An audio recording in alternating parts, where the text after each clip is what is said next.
Hi friend, সবাইকে সুপ্রভাত। শনিবারের সকালে বেরিয়ে গেছিলাম দিদির বাড়ির উদ্দেশ্যে। দিদির বাড়ি গেলাম, এই যে তারকনগর হল্ট স্টেশন।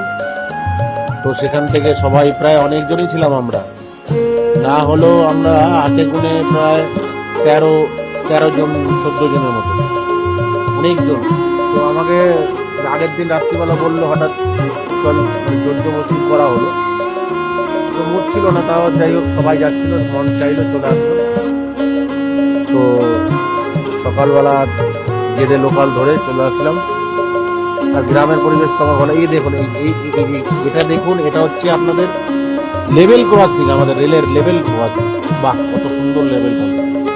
ঘড়ি দিয়ে বাধ্য হচ্ছে যাতে মানুষ এপার ওপার পারাপার না হতে পারে, গাড়ি ঘোড়া যাতে না যেতে পারে। দারুণ লেভেল ক্রসিং, এটা নতুন এক্সপিরিয়েন্স। এই লেভেল ক্রসিং দেখলাম, দারুণ লাগলো। আর পরে আরো ভিডিও দেখতে থাকুন। এই ভাই এসছে আমাকে ড্রপ করতে, তো চলে গেলাম। বহুত পুরনো, সেই আজ থেকে 13-14 বছর আগে এসেছিলাম, আবার আসলাম। তো এটা অ্যাকচুয়ালি এদিক দিয়ে মন্দিরের রাস্তা পড়বে। এখানে এশিয়ার সবচেয়ে বড় লিঙ্গ আছে, শিবলিঙ্গ। এশিয়ার সবচেয়ে বড় শিবলিঙ্গ আছে এখানে। তো এটা রাজা কৃষ্ণচন্দ্রের বানানো, 123 বছর পুরনো রাজা কৃষ্ণচন্দ্র রাম সীতা মন্দির। খুব বড়, ভালো জাগ্রত মন্দির এটা। আর সেটা গল্প করতে করতে সব জানলাম হিস্ট্রিগুলো এই মন্দিরে। এর আগেও এসেছিলাম, তখন আমরা একা এসেছিলাম। তো মন্দিরটা ঘুরে দেখাচ্ছি, দেখে নিন, খুব ভালো লাগবে আপনাদের। তো দেখুন। আর এটা একটা রিসর্ট, আর এই মাঠটা পুরো এরিয়াটা মিলে খুব সুন্দর। আগে এরকম একটা পরিবেশ ছিল না।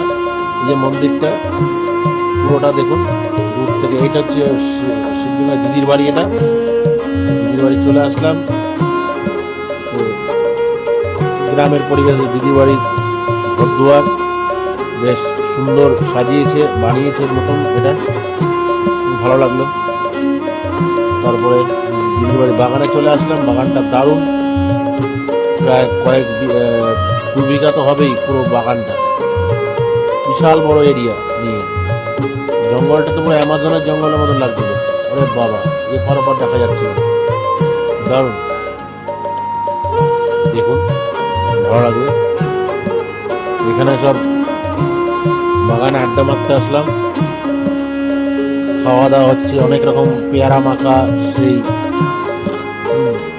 শসা মাখা, স্লাড, এই আসলো দেশি চিকেন। কেউ ঘাসের মাংস খেয়েছে আবার, দারুণ ব্যাপার।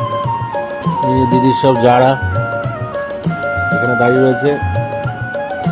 আর ওই যে একটু পরে টুনটুনি আসে, ওই তো দূর থেকে টুনটুনি চলে আসছে।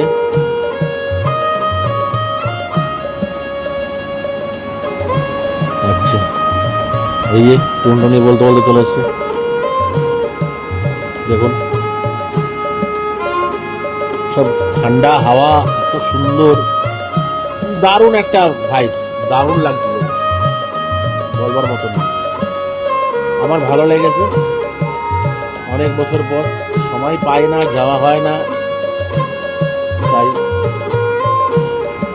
দেখতে থাকুন, ভালো লাগবে।